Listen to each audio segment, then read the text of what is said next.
जनपद सिविल अस्पताल शहर से कुछ दूरी पर स्थित एक पुराना लेकिन कार्यरत अस्पताल। इसकी स्थापना आजादी के पहले हुई थी। अस्पताल की इमारतें पीली दीवारों और टूटे फूटे छज्जों से ढकी थी। वहीं अस्पताल के पिछले हिस्से में था शवगृह, एक अलग थलग कमरा जहां केवल जरूरत पड़ने पर ही कोई जाता था। इसकी 4 खिड़कियां थी, 3 नॉर्मल और एक हमेशा बंद रहने वाली चौथी खिड़की।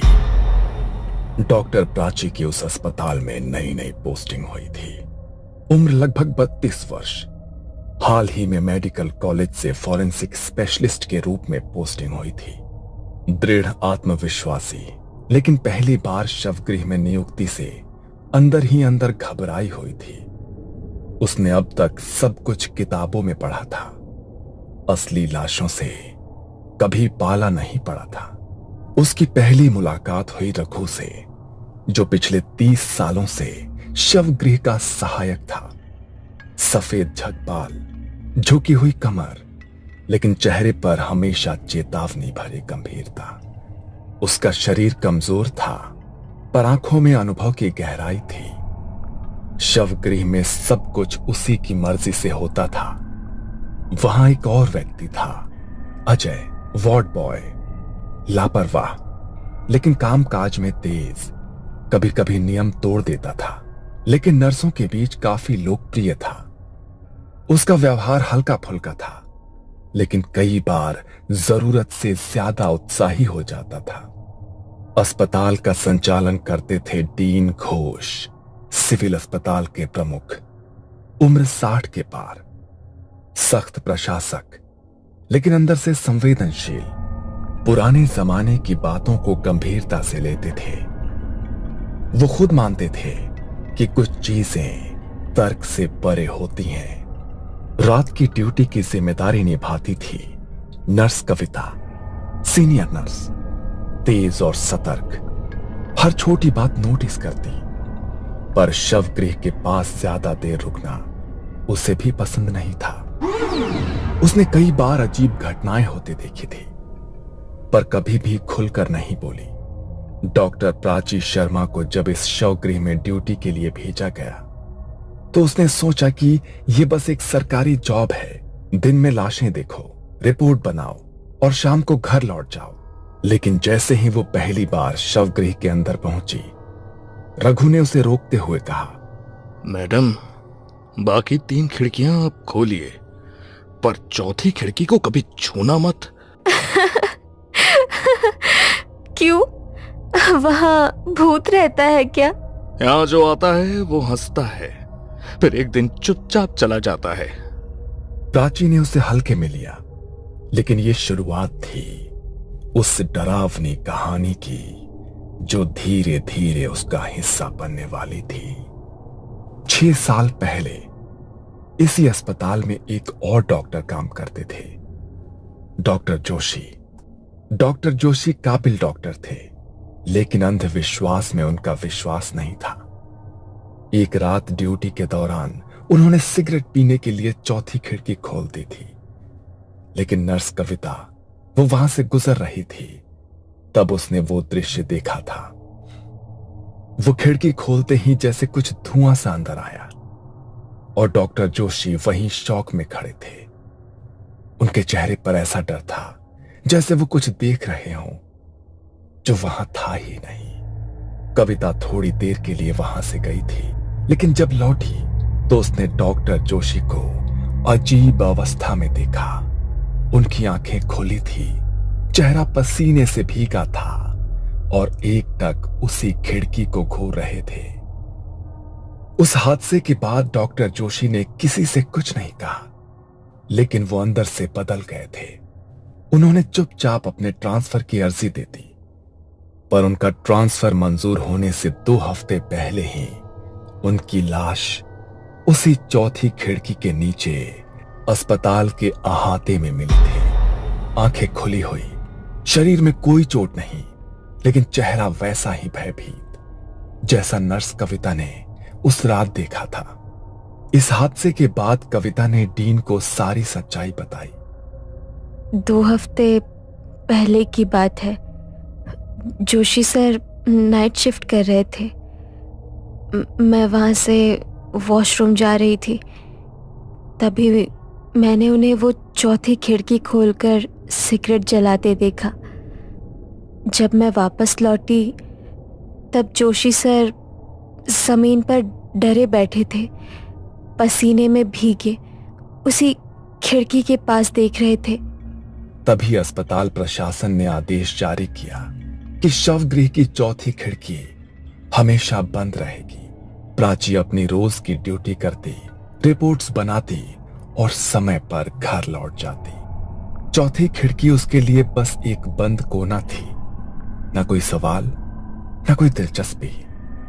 लेकिन एक दिन पोस्टमार्टम के लिए जगह कम पड़ गई और अनजाने में उसने एक टेबल चौथी खिड़की के सामने रख दी, जिस पर एक ताजा शव रखा गया था। उसे इसका कोई अंदाजा नहीं था कि यह छोटी सी गलती कैसे भयानक रात का दरवाजा खोलने वाली थी। उस रात अमावस्या थी, जब प्राची शवगृह में अकेली ड्यूटी कर रही थी। तभी अचानक लाइटें एक झटके में टिमटिमाने लगी। अचानक लाइट इतने टिमटिम क्यों कर रही है? जनरेटर भी चालू है। रघु, जो दरवाजे के पास बैठा था, वो अंदर आया और धीरे से बोला, आज अमावस्या है मैडम, और आपने चौथी खिड़की के सामने टेबल लगाई है। प्राची को पहली बार हल्का सा डर महसूस हुआ। उसने इधर उधर देखा, कुछ असहज सा महसूस करने लगी।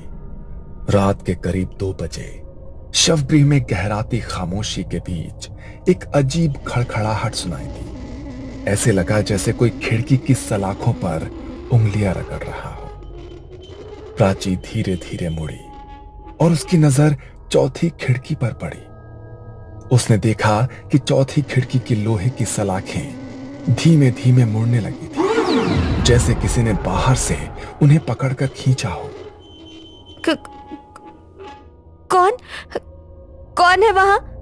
उसने खिड़की के पार देखा, पर वहां कोई नहीं था, सिर्फ घनी धुंध और उसमें एक पीली धीमी सी रोशनी, जैसे किसी ने मोमबत्ती जलाई हो। उसका पसीना छूटने लगा था, लेकिन वो खड़ी रही, शांत, बिना हिले। तभी ठंडी हवा का झोंका अंदर आया और शव की चादर हवा में फड़फड़ाने लगी। उस रात प्राची को नींद नहीं आई। अगली सुबह तक उसकी आंखें खिड़की पर जमी थी। यह पहली बार था जब उसने ऐसा महसूस किया था, शायद यहां कुछ है जो हमें हर वक्त देख रहा है। अगले दिन प्राची के मन में सवालों की बाढ़ आ गई। उसने सबसे पहले रघु को पास बुलाया। रघु, ये चौथी खिड़की वाली बात तुमने पहले भी कही थी, और कल रात कुछ अजीब हुआ। क्या तुम सच में कुछ जानते हो? मैडम, ये खिड़की, इसे जो भी हल्के में लेता है, ये उसे तकलीफ देती है। डॉक्टर जोशी याद है आपको? वो जो 2 साल पहले अचानक गायब हो गए थे? वो गायब नहीं हुए थे मैडम, उन्हें ले लिया गया था। मैंने देखा था उस रात। उन्होंने खिड़की खोल दी थी सिगरेट पीने के लिए। उसके 2 हफ्ते बाद ही उनकी मौत हो गई। प्राची को रघु की बात पर पूरी तरह यकीन नहीं हुआ, पर उसे अब जवाब चाहिए था। वो सीधे डीन घोष के कैबिन में पहुंची। सर, क्या आप मुझे शवगृह की चौथी खिड़की की असली कहानी बता सकते हैं? क्या सच में कुछ हुआ था? तुमने सही समय पर पूछा डॉक्टर प्राची, लेकिन जो जानोगे वो आसान नहीं होगा। उन्होंने कुर्सी से उठकर खिड़की की तरफ देखा, जैसे कुछ याद कर रहे हों, और फिर बोले, उस खिड़की के नीचे कभी लाशें नहीं रखी जाती थीं, लेकिन 8 साल पहले एक केस आया था। एक लड़की निधि, उसका बलात्कार करके हत्या कर दी गई थी। जब उसकी लाश आई तो उसका चेहरा बुरी तरह बिगड़ा हुआ था। परिवार पहचान नहीं सका और बिना अंतिम संस्कार के उसे खिड़की के नीचे टेबल पर रख दिया गया। फिर क्या हुआ? अगले दिन उस समय की ऑन ड्यूटी डॉक्टर गायब हो गई। बस उसके खून से सनी चप्पल और कमर की बेल्ट उस खिड़की के नीचे मिली। हमने बहुत तलाश की पर कभी उसका शव नहीं मिला। क्या आपने ये बात किसी को बताई थी?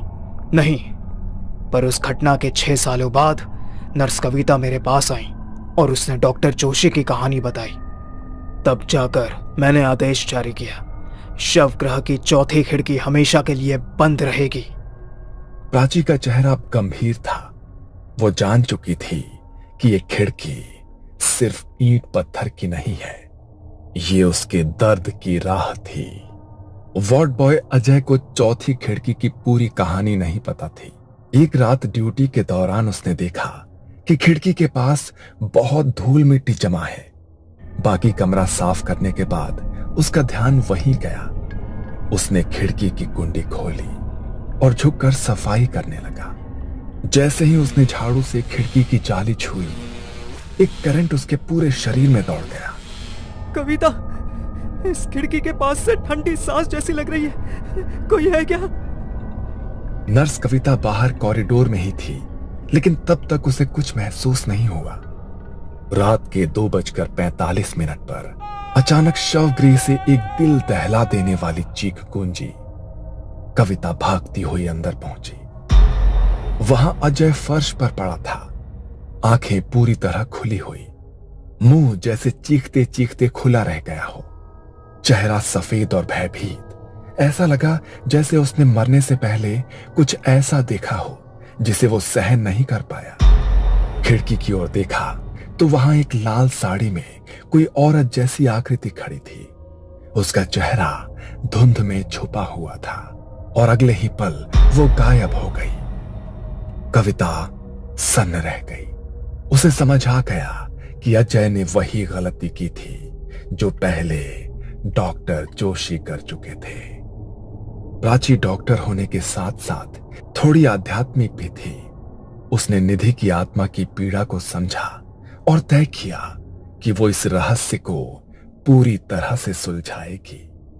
उसने किसी तरह डीन घोष को मनाया और अगले अमावस्या की रात एक अनुभवी तांत्रिक बाबा महेश्वर नाथ को बुलाया। बाबा ने शवगृह की चौखट पर बैठकर तंत्र विधि की तैयारी शुरू की। लाल रंग की चंदन की रेखाएं, भस्म से घेरा और मंत्रोच्चार। प्राची ने अपनी जान की परवाह किए बिना चौथी खिड़की के सामने एक कैमरा लगाया और खुद विधि में शामिल हुई। जो आत्मा न्याय की प्यासी हो वो अब प्रकट होगी। डरो मत, सच को उजागर करना अब तुम्हारा कर्तव्य है। रात के 3 बजे खिड़की की जंजीरें खड़कने लगी और एक ठंडी हवा शवगृह में भर गई। कैमरे की स्क्रीन ब्लैंक हो गई। तभी प्राची ने सुना, मुझे न्याय दो। एक परछाई धीरे धीरे सामने आई। वही लड़की, झुलसी त्वचा, अधखुले होंठ और खून से सनी साड़ी। मैं इंतजार करती रही हर रात। कोई मेरा सच नहीं जानता। किसी ने मेरी चिता नहीं जलाई। मैं अधूरी रह गई। प्राची कांपती हुई खड़ी रही। उसकी आंखों में आंसू थे। मैं करूंगी। मैं तुम्हारा अंतिम संस्कार करवाऊंगी। तुम्हें शांति दूंगी, ये वादा है। बाबा ने मंत्र पढ़ते हुए खिड़की पर भस्म फेंका और एक तेज चीख गूंजी जैसे आत्मा ने वर्षों का दर्द उगल दिया हो। कमरे का तापमान सामान्य होने लगा, लेकिन हवा में अब भी भारीपन था, जैसे कोई दर्द अभी पूरी तरह गया नहीं था। बाबा महेश्वर नाथ ने जो भस्म निधि की आत्मा पर डाली थी, उसने उसकी व्याकुल आत्मा को कुछ क्षणों के लिए शांत कर दिया। कमरे का तापमान सामान्य होने लगा और बाबा ने धीरे से प्राची से कहा, अब समय है उसे अंतिम मुक्ति देने का। जब तक उसका अंतिम संस्कार नहीं होगा ये पीड़ा कभी खत्म नहीं होगी।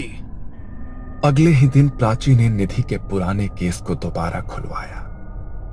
डीएनए टेस्ट और अस्पताल के रिकॉर्ड्स के जरिए वो आखिरकार निधि के परिवार तक पहुंचने में सफल रही। जब परिवार को सच्चाई बताई गई तो उनकी आंखों में आंसू छलक आए। उन्होंने तो उम्मीद ही छोड़ दी थी कि उनकी बेटी की आत्मा को कभी शांति भी मिल पाएगी। बाबा ने उस आत्मा पर फेंका वही भस्म उन्हें सौंपते हुए कहा, अब यही उसकी अस्थियां हैं, इन्हें विधि पूर्वक विसर्जित करें और आत्मा को मोक्ष दें। एक सप्ताह बाद पूरे धार्मिक रीति रिवाजों के साथ गंगा किनारे निधि का अंतिम संस्कार किया गया। उस रात शवगृह की चौथी खिड़की खुद ब खुद बंद हो गई। पहली बार कोई उंगलियों की आवाज नहीं आई, कोई परछाई नहीं दिखी। हवा स्थिर थी और कमरे में एक सुकून था, जैसे किसी ने वर्षों से रो रही आत्मा को गले लगा लिया हो। अस्पताल प्रशासन ने उस खिड़की पर अब एक ताले के साथ देवी की तस्वीर भी टांग दी। अब भी लोग कहते हैं कि कुछ आत्माएं तब तक भटकती हैं जब तक उन्हें न्याय न मिले, और चौथी खिड़की सिर्फ एक रास्ता नहीं थी, वो उसकी मौत की पुकार थी। ये कहानी आपको अच्छी लगी हो तो हमें सब्सक्राइब करें, हमारा इंस्टाग्राम और फेसबुक पेज जरूर फॉलो करें। अगर आपके पास ऐसी ही कोई कहानी हो तो हमें कमेंट बॉक्स में भेजें। हम कोशिश करेंगे कि अगली एनिमेटेड स्टोरी आपकी होगी।